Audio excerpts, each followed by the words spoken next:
All right, welcome everyone to the Wallet Interoperability Special Interest Group call for April 7th, 2025. Today on the agenda, we will hear about CREDEBL from Ajay Jadhav. Really looking forward to that. Thank you for joining the call.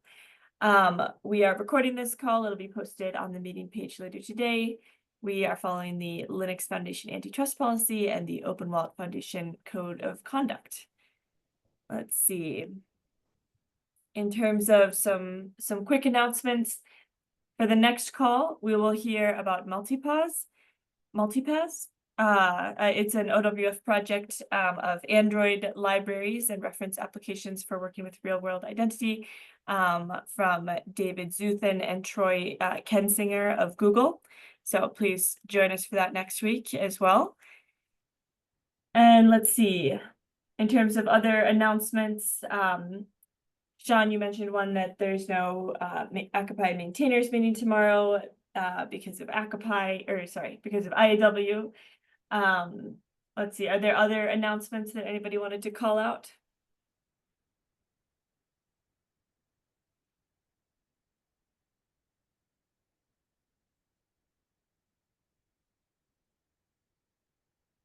All right. Let's see, feel free to put your name on the attendees list if you'd like. Thank you so much, David, for sending out the meeting page. Really appreciate that. Let's see, then in terms of some project updates on Akapai, release 1.3.0 RC1 is out. And it looks like, so in the next Akapai release, we'll be dropping from the core Akapai repository, the AIP1 issue credentials and present proof. So the version 1 of those will be moved into the Akapai plugins repo. And then as well in this release, the DIDCOM connections protocol is removed in favor of the newer and more complete out-of-band and DID exchange RFCs.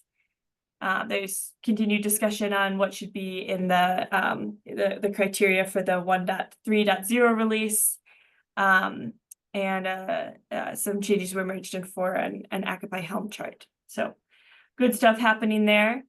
Does anybody have any additional updates on Akapai that they'd like to give, as well as any project updates related to any of the other projects listed here or others that you'd like to mention?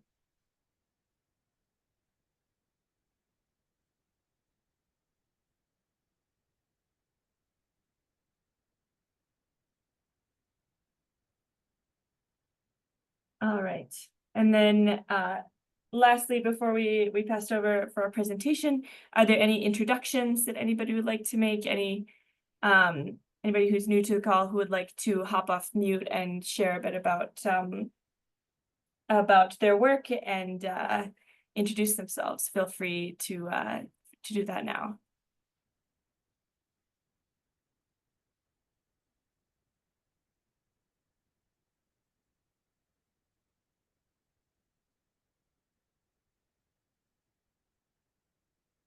All right.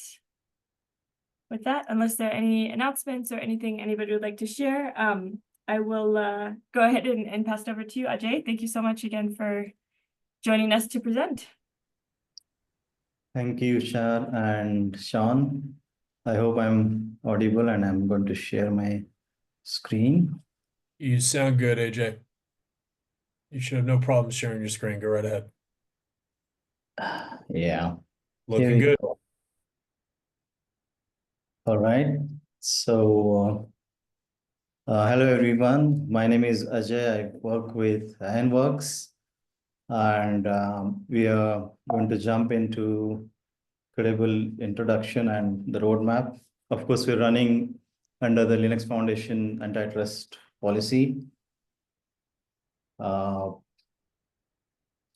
Here is the agenda that we will cover today. We'll run through the overview of CREDEBL, what the project is. We'll talk about standards, tech stack, who are the current users, what are the current interoperability goals that we have, roadmap, and of course, how can we collaborate with Open Wallet Foundation and how community can get involved in the project. CREDEBL is a decentralized identity and verifiable credentials management system. It is, of course, used in various use cases. Primarily, the recent implementations include the National Digital ID.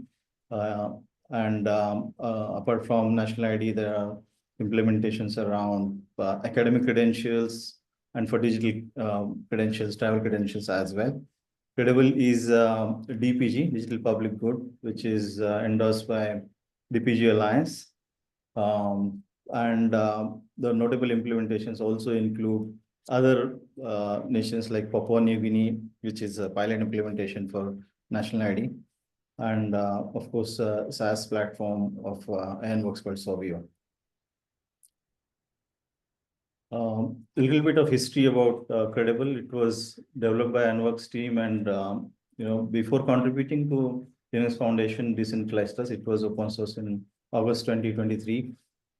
Initially, we developed it for use cases specific to academic digital credentials, but the architecture evolved into a generic SSI platform during the Bhutan India implementation. And recently, we have contributed the entire code base to Linux Foundation Decentralized Trust in the month of September 2024. So the standards that are supported in CREDEBL are, of course, WCC DID, VC, Uncreates and JSON-LD, DITCOM. We have in our roadmap support for OpenID for VC, both issuance and verification related specifications. On the agent framework, CREDEBL primarily leverages Credo for cloud wallets of issuers and verifiers, and also Edge wallets on the holder's mobile phone. Akapai support is in roadmap. Earlier, in our very earlier versions, we of course utilized Akapai, but majority of our further implementations are done on Credo. DITCOM Mediator is another project which was recently contributed to Open Wallet Foundation by Animo and Works and some of the BCGO folks. On the languages and frameworks, so it's built in TypeScript, uses Node.js runtime. All of the microservices are built using Nest.js, and the user interface is built using Astro. Of course, on the mobile side, the mobile SDK as well as a reference application, mobile app is built in React Native. Earlier, it was referenced built on top of Bifold, but later, forked into a separate repository. And other necessary things for any large-scale implementations for like Postgres database, for communication between microservices, we use NATS messaging heavily, Keycloak, IDP, Firebase for notifications, Elk for logging, monitoring. All the microservices are Dockerized. And currently we are, supporting AWS cloud. Most of our cloud deployment scripts are Terraform scripts are targeting AWS currently. This is a system architecture of CREDEBL. So on the left side, you can see CREDEBL Studio, which is a user interface built using Astro, and of course, mobile SDK. There's a reference app as well, and an NPM package for the SDK. On the right side, we have a ledger support primarily for Polygon, Ethereum, and of course, Indy. And so I have added today for this presentation some of these boxes you can be noticed, like check support is already part of Credo, but explicitly it's not enabled into CREDEBL, but yes, it's coming soon. Like we have Hedera did method recently implemented in Akapai. We have plans to support Hedera in Credo. And of course, if anyone doesn't want to go with any ledger, we can still support that option as well. So the credible architecture is a scalable architecture built with various microservices for the purpose of issuance, verification, user management, onboarding organizations, interactions with ledgers. There are some geolocation services, there are notification services, and all these microservices are Dockerized and they communicate using NATS messaging, which is very highly scalable messaging system. All the communication within microservices is also end-to-end encrypted using N keys. And the clients, the studio client and the mobile, the wallet interact with these services using an API gateway. There are additional services which are used to integrate with other systems like WebAuthn, Firebase, logging and Elk stack, of course, with the database. On the UI, we also support passkeys based authentication for issuer portal and the verify portals. Hence, WebAuthn server is also integrated into it. The agent service and there is agent provisioning service. So using the user interface, an issuer or a verifier entity can on the runtime decide to which ledger they want to use, which did method they want to go for, and automatically an instance of a Credo TS agent will be provisioned through the agent provisioning service. And later on for subsequent the transactions of issuance verification, agent services utilize communicates with the respective agent. The mediator agent, which is also horizontally scalable, is used for interacting with communication with the mobile wallet. So that's a complete system architecture of CREDEBL. Trust registry service I mentioned here, but it's still I would say work in progress. Can jump into the current users of CREDEBL. Primary implementation, the major one is Bhutan, India. So the various use cases, including the foundation ID issuance for Bhutan, India, and subsequent functional identity related issuance verification is built on top of CREDEBL. CREDEBL works as a SSI core for this implementation. And of course, there's a second one, which is a pilot for Papua New Guinea called Service Portal. Of course, Ironworks' own SaaS service also utilizes CREDEBL. On the interoperability, I was told by Char to put some comments on interoperability as well. So as the project is currently at an early stage, we support interoperability with Credo-based wallets currently. Akapai and Aries VCX is yet to be tested, but we have two different kind of goals on interoperability. One is at agent level, which are like short term, and many of them can be achieved easily, relatively, which is like Akapai issuer with a CREDEBL holder. So when I say CREDEBL holder, currently it is a Credo-based CREDEBL holder with Akapai verifier, CREDEBL verifier with Akapai this issuer, and CREDEBL with issuer or verifier with a bifold kind of holder. So all these scenarios are part of our interoperability goal at agent level. And the bigger ones, which are at an ecosystem or at a network level interoperability, where a credible base ecosystem, like for example, Bhutan, India, or Service Pass, how can it be interoperable with other ecosystems like travel ecosystem in India called DG Yatra, or an UDI ecosystem, which is the national ID ecosystem based on ARF and OpenID, the specifications. INGI, MOSIP INGI ecosystem, and a credible base ecosystem with any other cross-border ecosystem, maybe utilizing something like, IRA forum. So that's on the interoperability, current interoperability and the future goals. On the roadmap, it's a larger roadmap that is there for CREDEBL.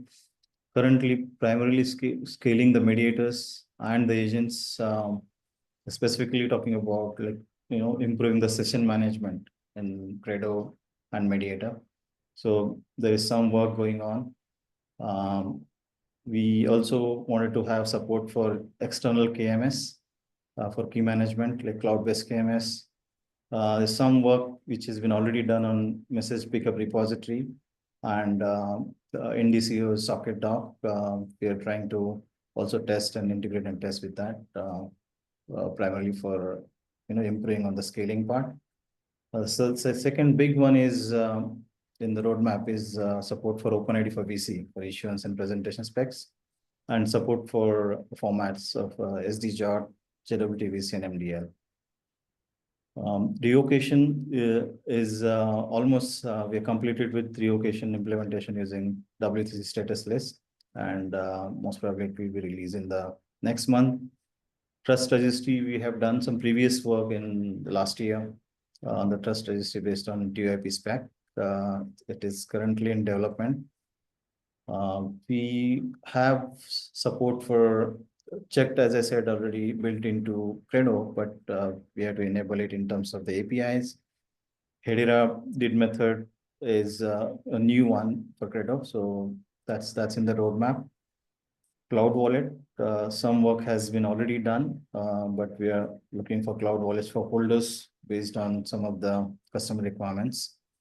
And wallet utilities, specifically like importing X509 certs or key pairs to create wallets and dates based on that, primarily for clients in like banks or insurance companies.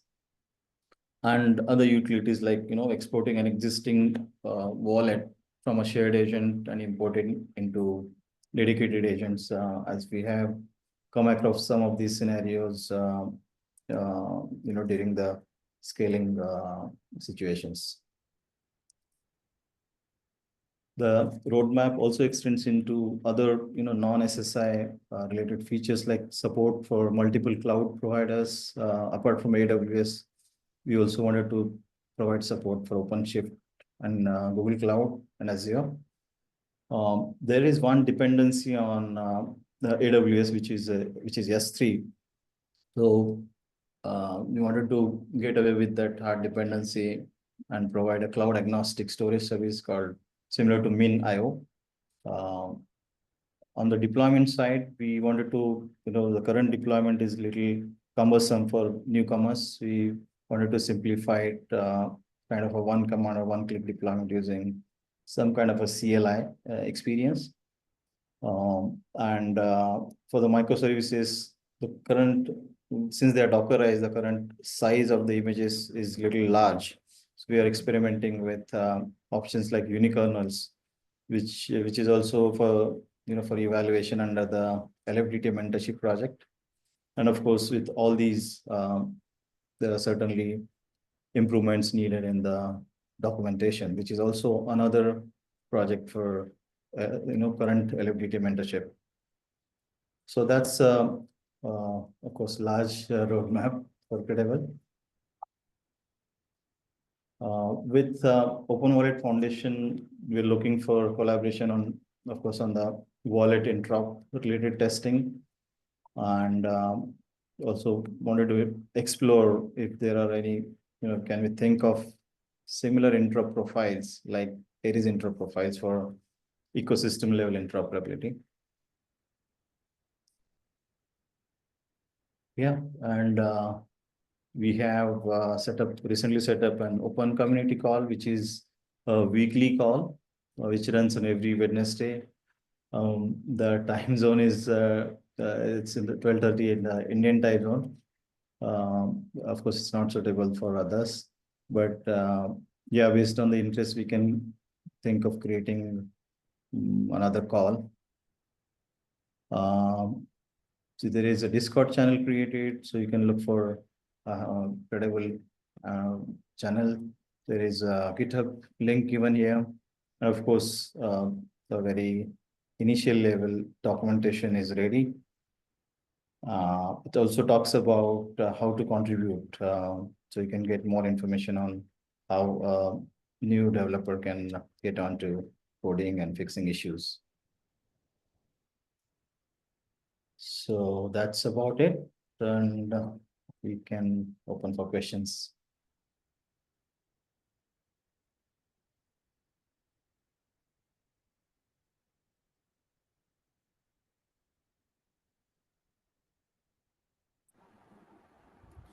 Yeah, we Okay. have questions coming in from Jim and David. Go on, Jim. Hey, Jay, thanks for the presentation. Excellent. I see there's a lot of things in the roadmap, but all of them are targeted on, I'll call it the evolving standards on a lot of things. So that kind of makes sense. There'll always be a backlog, there'll always be a roadmap, and you're going to be producing new things. The two things that stick out for me as questions, one is the sovereign problem. So with sovereign, and this is not a one-off, there has to be a permanent solution to the problem, but you have an identity provider. I'm not worried about the issuers, the verifiers, or the holders, even the governance piece, but it's really the identity provider itself. They'll come and go, just like Sovereign did. So the answer is, from an architecture viewpoint, how does CREDEBL handle, I'll call it the content, which is both DIDs and verifiable credentials, so that in a sense, if I have my DID and my verifiable credential from Sovereign, and it goes under as a identity provider, what is my opportunity to move to a different identity provider seamlessly? If you're referring to the identity provider key cloak that was mentioned in the architecture, that's not used for hooking up the DIDs or VCs. That's used for general OAuth-based authentication and authorization scenarios. Yeah, which is different, and that's very different. I'm not looking at authentication. I'm not looking at authorization at all. I'm saying I have a DID. I have a set of VCs that are on a specific identity platform, like CREDEBL, like Sovereign, like whatever. And I'm asking when, like Sovereign, that platform is no longer functional, what is my opportunity to, in a sense, continue with my DID, my VCs? What's the strategy for that? Yeah, we have come across this situation earlier with a large implementation that we did, that the first version of that nationwide implementation was on one platform, and we migrated that platform to another one. So it depends on how do we take the migration strategy. Right. So let me ask you, do you have a paper or anything that references how that was done, so I can at least understand that? Yeah, well, currently there is no such paper available, but yes, we can think of sharing some of the information on that. Yeah. And then the only other thought is, let's say David has his mobile device with his wallet, and I steal his mobile device. I can't get into it, of course, but I have it. He doesn't have it. He needs to get a prescription from a pharmacy immediately, and yet he doesn't have his mobile device. If he gets, I'll call it a generic device, how does he recover his identity and his credentials easily? Those are the IDP scenarios on each bit, as per each business use case we can implement. We can redo the authentication for on a new mobile device. Like in case of Bhutan India, we are doing face auth with their existing biometric database. So every time you lose a phone, or you want to recover or restore your wallet on some other device, you have to do the KYC, face auth. So those kind of things are implemented. So that's specific. I would say business specific implementations are necessary there. Thank you.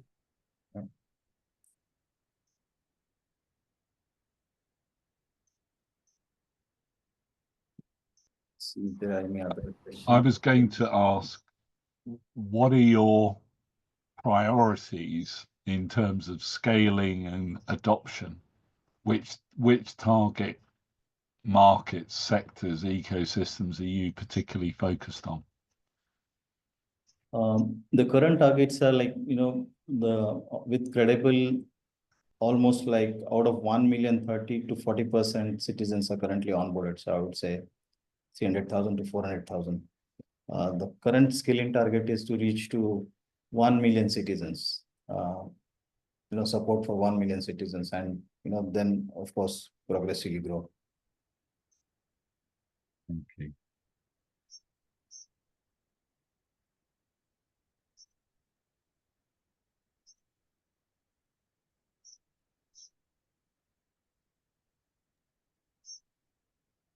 One question that I had was, are there particular use cases or industry verticals that CREDEBL is specifically designed for, or is it more multi-purpose?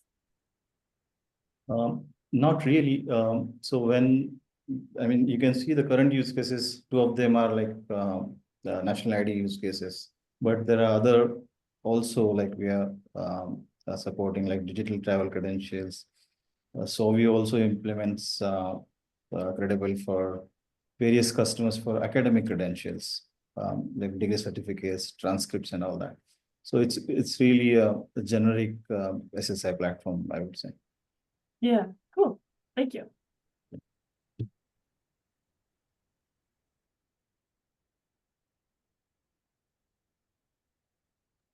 What other questions do folks have? One small question. So for the data structure for the identity payload and for VC or the issuance, are you planning to get into the standard W3C model, or you're already there? It's already supports the standard verifiable credential data formats. Okay, thank you.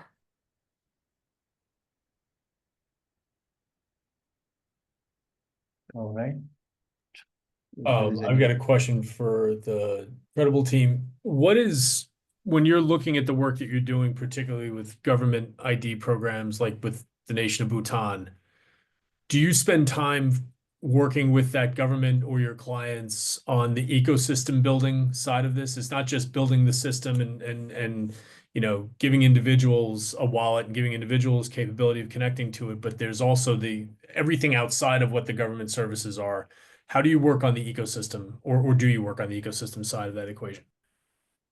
I can quickly share some of the examples that, beyond the foundational ID issuance, how, Bhutan India is utilizing this platform for other use cases. So let me quickly share that with you.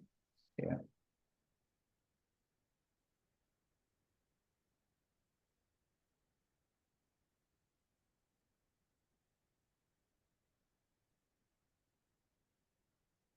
Is it visible, Sean? We can see use cases, Tashi Cell, Druk Holdings.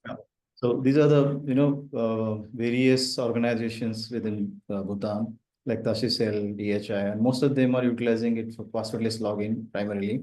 And there are other use cases like mobile number credential, eKYC, access management, user identification, academic credentials, and there are, I would say, hundreds of integrations done with large set of different kind of organizations for different purpose. So if you go to any of the bank the website here, like you can see that an account can be opened by signing up with sign up with NDI, National Digital Identity Wallet. So that will pop up a QR code, and then if you are a legitimate citizen and have a set of credentials, like you will be able to sign up for opening a bank account or on a university website to receive academic credentials. Cool. So, yeah. Thank you.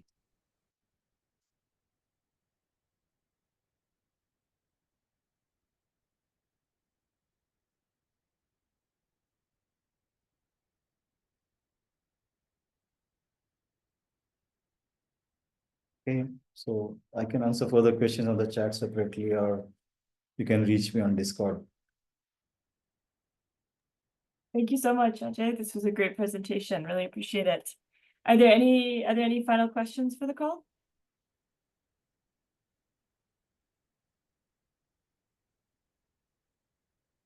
All right, thank you so much. Just a quick note, join us everyone next week to learn about multipass, and the week after that, we will hear about the new OWF TypeScript projects related to OpenID for VC, DCQL, and OpenID Federation from Timo Glastra. So join us for those future presentations. Thank you everyone for joining us today, and thank you so much, Ajay, for your presentation. Really appreciate you joining us. Thanks, everyone. Thank you very much. Thank you so much. Excellent. Thanks, everybody. Have a Thanks good for your one. time. Thank you.